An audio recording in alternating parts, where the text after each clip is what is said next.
I think anyone who is interested in human rights or dignity should be taking this training. It doesn't matter if you're working in community, if you're working at the grassroots level, if you're working in an organization, if you're an educator, law enforcement, public sector, government, anything. I think anyone who has an interest in one of those two things or has never been exposed to those things should be taking this training. As we're here this week with each other, that when somebody's holding the space, let them hold the space. Try not to interject and interrupt.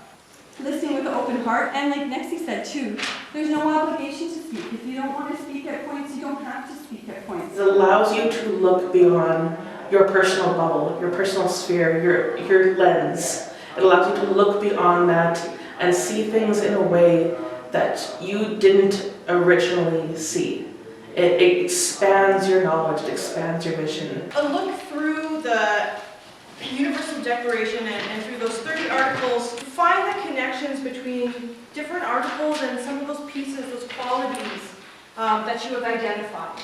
And yeah, draw some parallels, dig a little deeper into the discussions that you're having, and consider some of those different levels of responsibility, thinking about the individual, moving out to family, community, civil society, different levels of government. We talked a little bit about like how insufficient it is. Just there's points that we were talking about, like in Article 2, where it mentions everyone's entitled to all the rights and freedom, but it doesn't mention things like disability or gender or sexual expression. On the disability, I looked a couple times. It's mentioned once briefly in this document, and that's it. My experience has been both good and complicated. And I think I expected that coming into circles like this, if you don't think there's going to be some bad of the good, that you're not going to get a full experience. Things are going to be challenging, but things are going to be really successful. So my experience is that I've been opened up to more. I've been allowed to engage with my own discomfort with ideas that I'm not familiar with.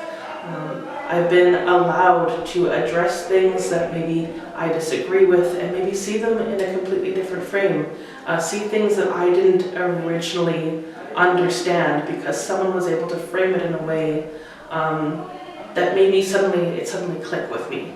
This one is more about like that community accountability, like the diversity of strategies that we use, how we be trauma informed, how we're actually moving into action, really centering on understanding the history. So this is kind of like a really big piece around community accountability and how we work. This one is like human rights education, so that work on the ground and really kind of connecting it to our work. And then this one is about language and the use of language, kind of what Mirta's getting to too, and this awareness, the accessibility of language and how important that is.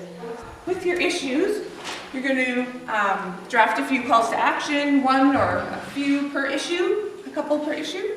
So we're going to talk about what is the proposed action or actions. What are the lead responsibilities and partners? Who do we need to bring in to support with this? What is the issue being addressed? This really should maybe go at the front, that's the problem. And then groups that are impacted or benefiting from this action. It's a lot.